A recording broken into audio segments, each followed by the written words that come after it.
NLC की गाड़ियों पे जीएसक्यू का निशान लगा होता है, वर्दी में होते हैं, रिफाइनरी की जरूरत ही नहीं थी कि चेक करता, वो कहते जी खोले और पाइप डाल के आ जाते वापस। उसने कैलकुलेट किया तो पता चला 2 करोड़ की रोजाना ऑयल की चोरी हो रही है। उस मेजर साहब ने जाके रेड किया, उन्हें बंदे अरेस्ट किए इंटीरियर सीन में जहां जहां उनकी गाड़ियां खड़ी होती थी, और सारे बंदे अरेस्ट करके उन्हें एफआईआर दर्ज कराई। उसके बाद वो जो ऑयल माफिया था, मेजर साहब को नहीं पता था ऑयल माफिया का कि कितना बड़ा, उस पर प्रेशर आया, उसने कहा मैंने एफआईआर दे दी है, इसमें जो एनएलसी के अफसर हैं उनके खिलाफ भी मैंने दे दिया है, जो जीएसक्यू पकड़े गए उनके खिलाफ भी दे दिए गए। तो इतने में डीजी एनएलसी थे मेजर जनरल जहीर, उन्होंने एनएलसी हेडक्वार्टर विजिट किया, उन्होंने कराची में, उन्होंने बताया कि सर ये हो रहा है, यहाँ ऑयल चोरी हो रहा है रोजाना 2 करोड़ का, और ये जो गाड़ियां खरीदी गई हैं इसमें भी गलत इनवाइसेस दी गई हैं, हर गाड़ी में गवर्नमेंट को 20-20 लाख का नुकसान हुआ। तो उन्होंने कहा मैं कार्रवाई करूंगा। तो कुछ दिन जब कार्रवाई नहीं हुई तो उनको पता चला एक और उन्हें कोई वहां जुर्म किया, तो उसको बताने के लिए वो फौरन पिंडी आए और डीजी एनएलसी को जाकर मिले कि सर ये एक नई कार्रवाई वहां पर हो गई है। डीजी एनएलसी ने देखा और उसने कहा कि साथ अपने अफसर को भेजा कि आप इसके साथ कराची जाओ, वहां से एविडेंस कलेक्ट करो, हम कार्रवाई करेंगे।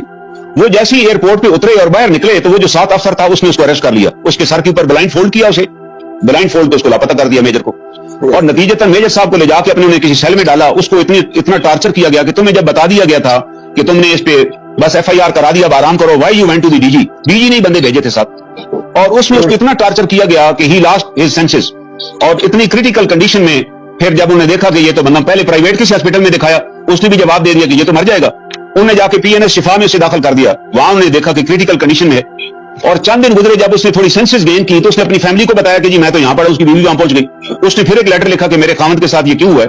तो आप हैरान होंगे कि कोर कमांडर कराची जो पार्ट था इस पूरी गेम का, उसने सीओएमपी को कहा कि इसको जाके हॉस्पिटल से उठा लो। सीओएमपी ने कहा कि सर वो हॉस्पिटल में दाखिल है, मैं कैसे उठा सकता हूँ। करण साहब कौन सा कोर कमांडर? ये एहसन सलीम हयात साहब थे, वाइस चीफ जो बाद में बने।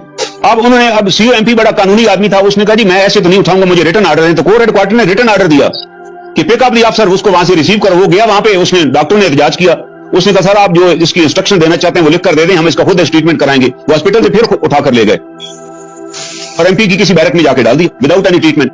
जब वो दोबारा मरने वाला हो गया तो उन्होंने उसको कंसिडरिंग में डेड बॉडी बाहर फेंक दिया किसी जगह, और अल्टीमेटली वो जो सिपाही फेंकने गए थे ना, उनमें से किसी सिपाही ने दोबारा एनएलसी से राब्ता किया, वहां उसकी फैमिली का एड्रेस लिया, उसकी मिसेस को जाके बताया कि आपका मियां तो वहां पड़ा हुआ। वो फिर बेचारी आई, उठाकर ले गई और उठा के अपने गांव लोधरा चली गई। उसने वहां जाकर उसका ट्रीटमेंट करवाया, और जब वो बेचारा रिकवर हुआ, अभी तक ही वजह ने शॉक, उसने कहा जी फौज फौरन रिस्पॉन्ड करेगी। जैसे ही रिकवर हुआ उसने फिर दोबारा आर्मी चीफ और अपने इसको खत लिखा एजी को कि जनाब मेरे साथ ये सलूक हुआ और मैं घर में मर रहा हूं। तो जनाब दोबारा एजेंसी एक्टिवेट हुई, लोधरा में उसके घर पे रेड किया, फादर इन लॉ के घर पे, उसको फिर उठाकर ले आए और फिर लाके किसी सेल में डाल दिया। वो फिर 6 महीने सेल में रहा। फिर एहसन सलीम हयात साहब by that time vice chief बन गए, उनको सारा केस पुटअप हुआ, साथ इंक्वायरी रिपोर्ट भी पुटअप हुए कि ये 8 अफसर हैं, जो और भी 8 अफसर, इनका सबका कोर्ट मार्शल किया जाए। किसी का कोर्ट मार्शल ना हुआ, और सलीम हयात साहब ने अपने कलमों से लिख दिया कि अफसर शुड बी इमीडिएटली डिसमिस्ड, जबकि अफसर को तो आर्मी चीफ भी डिसमिस नहीं कर सकता, उसके लिए प्राइम मिनिस्टर की अप्रूवल चाहिए। डिसमिस कर दिया गया और डिसमिस करके उसको फिर घर भेज दिया गया। वो घर चला गया, ही लास्ट हिज सेंसेस, अब उसको कोई याददाश्त उसकी खत्म हो गई। 1.5-2 साल की ट्रीटमेंट के बाद जब उसने याददाश्त गेन की तो वो सरगोदा की सब्जी मंडी में सब्जी बेचता था बेचारा। मेरा उसने एक प्रोग्राम सुना अहमद मीर के साथ टीवी पे, जिसमें मैंने कहा it is the mind set of a general. जब एक जर्नैल फैसला करता है तो बाकी जर्नैल फिर सारी जिंदगी उस फैसले को इंप्लीमेंट कराते रहते हैं, उस फैसले से पीछे नहीं हटते। जो फैसले मुशर्रफ कर गए, ये बाद में उसके successor they will follow the decisions of Musharraf, चाहे सारे जहन्नम में चले जाएं, they will never bother this thing. तो उसने वो मेरा प्रोग्राम सुना, वो मेरे पास पिंडी आ गया और अपने मुझे उसने डॉक्यूमेंट सारे दिखाए। मैंने कहा तुम दोबारा कराची जाओ, लोग भूल चुके होंगे, तुम वहां से जाके पीएनएस शिफा से और एमपी की यूनिट से सारा रिकॉर्ड इकट्ठा करो। वो सारा रिकॉर्ड लेकर आ गया। मैंने यहाँ 2015 में रिट दायर की, और जस्टिस एक जस्टिस उस जमाने में जस्टिस जफरुल्लाह खान खाकवानी साहब, वो 9 बजे सुबह आते थे, वो 9:30 बजे अंदर से कोर्ट से निकले, चैम्बर से, उन्हें पूरी मेरी पिटीशन पढ़ी और पढ़ के बड़े हैरान हुए कि दिस इज हैपनिंग। ये सर्विंग अफसर के साथ यार ये सलूक हो गया। मैं तो सर डॉक्यूमेंट लगे हुए, उन्होंने फौरन नोटिस जारी किया कि इनसे कमेंट्स मांगे कि तहरीरी जवाब जमा कराएं। आप अंदाजा लगाएं, जफरुल्लाह खाकवानी साहब को चंद महीने बाद नॉट कंफर्म करके घर भेज दिया गया। और इसलिए घर भेजा गया कि यार आपने क्या जरूरत थी आपको नोटिस जारी करने की, आप कह देते कि यार आप 3 साल बाद आ पाए, मैं केस ही नहीं सुनता।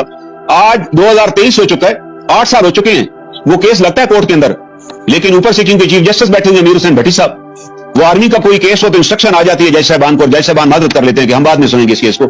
8 साल से वो अफसर जो है सर्विंग अफसर ऑफ द पाकिस्तान आर्मी, जिसको डिसमिस करने के लिए प्राइम मिनिस्टर की परमिशन चाहिए, उसको वाइस चीफ एहसन सलीम हयात जो कि खुद मुलजम था, क्योंकि 2 करोड़ में उनका भी हिस्सा होता था और मुशर्रफ साहब का भी हिस्सा था, क्योंकि मेजर जनरल जहीर को 5 साल के लिए एनएलसी का चेयरमैन लगाया गया। और मजे की बात है, मैंने इसके खिलाफ भी एक इंक्वायरी रिपोर्ट जमा कराई, जिसको को भी लेटर लिखा, 1 मिनट सर, और चेयरमैन नैब को भी लिखा, इसकी इंक्वायरी हुई फिर, और ये इंक्वायरी की जनरल लोधी साहब ने, اور لودھی نے ریکمینڈ کیا کہ 4 جرنیل ذمہ دار ہیں NLC کی کرپشن کی کاروائی ہونی چاہیے, پھر بھی کاروائی نہیں ہوئی, ان کو بچا لیا گیا. چیئرمین نیب نے بھی نوٹس. کرنل صاحب ہمیں تو ایک بڑی کلیئر بات سمجھ آ گئی آپ کے اس بیانیے سے. پہلے یہ چھپے چھپے ہوتے تھے, اب یہ کھل کے آ گیا کہ نہ یہ فوج کی جو ہائی کمانڈ ہے اور یہ نہ یہ فیسسٹ ہے, ٹوٹلیٹیرین ہے, ایک ظالم ہے, ایک قبضہ گروپ ہے, لیکن یہ اس سے بڑھ کر ان کی کرپشن کی حد انتہا یہ ہے کہ یہ اپنے بھائیوں کو جو کہ ان کے ساتھ پیٹی بند بھائی ہیں, اگر وہ ان کے خلاف آواز اٹھاتے ہیں تو یہ ان کو بھی نہیں چھوڑیں گے. تو میں آج کی نشست اگر آپ اجازت دیں ادھر پوز کروں گا. ہم اگلے ہفتے آ کے نا اسپیسیفک کیسز سے آگے بڑھ کے آپ سے رائے ہم لینا چاہتے ہیں کہ یہ جو خوف انہوں نے پاکستان کے اوپر ڈالا ہوا ہے, اپنے افسروں پہ ڈالا ہوا ہے, سیاستدانوں پہ ڈالا ہوا ہے جو کہ کرپٹ نہیں ہے, اور اچھے لوگوں کے پہ ڈالا ہوا ہے, آپ پر ڈالنے کی کوشش کر رہے ہیں, میرے پر ڈالنے کی کوشش کر رہے ہیں, یہ خوف ختم کیسے ہوگا؟ میں اس کی طرف جانا چاہتا ہوں کرنل صاحب آپ سے. انشاءاللہ ختم ہوگا. میں آخری بات کرنے سے پہلے حضرت علی کرم اللہ وجہہ کا ایک لیٹر ہے, یہ بتانا چاہوں گا آج تاکہ بات اس پہ کنکلوڈ ہو جائے. حضرت علی کرم اللہ وجہہ کے زمانے میں بھی سول وار کی کنڈیشن تھی, وہاں بھی خوارج تھے, جنگیں ہو رہی تھی, یہی حالات تھے جیسے آج ہمارے حالات خراب ہیں. تو انہوں نے تمام کمانڈرز کو ایک خط لکھا, کیونکہ اس زمانے میں جب جنگیں ہوتی تھی, لشکر روانہ ہوتے تھے, لوگوں کو ریور گم ہو جاتے تھے, بچے لاپتہ ہو جاتے تھے. انہوں نے تمام کمانڈرز کو لکھا کہ you should be very careful with the people. آپ لوگوں کے بچوں کو ڈھونڈیں, ان کے والدین تک پہنچائیں. اگر آپ لوگوں کے ساتھ یہ سلوک کریں گے تو لوگ آپ کے ساتھ محبت کریں گے. انہوں نے لکھا کہ جو فوج ہے وہ ریاست کی طاقت ہے اور ریاست کی گریس ہے, اور نے کہا وہ تب قائم رہ سکتی ہے کہ اگر آپ شہریوں کے ساتھ محبت والا سلوک کریں گے, ان کے کام آئیں گے. یہ حضرت علی کرم اللہ وجہہ نے آج سے 1400 سال پہلے یہ لیٹر ان کی کتاب میں شامل ہے. لیٹر فوج کے ذمہ لگایا کہ آپ ڈھونڈیں ان بچوں کو اور ان کے پیرنٹس کو ملائیں, تب جا کر آپ سچے کمانڈر اور سچے سپاہی بنیں گے.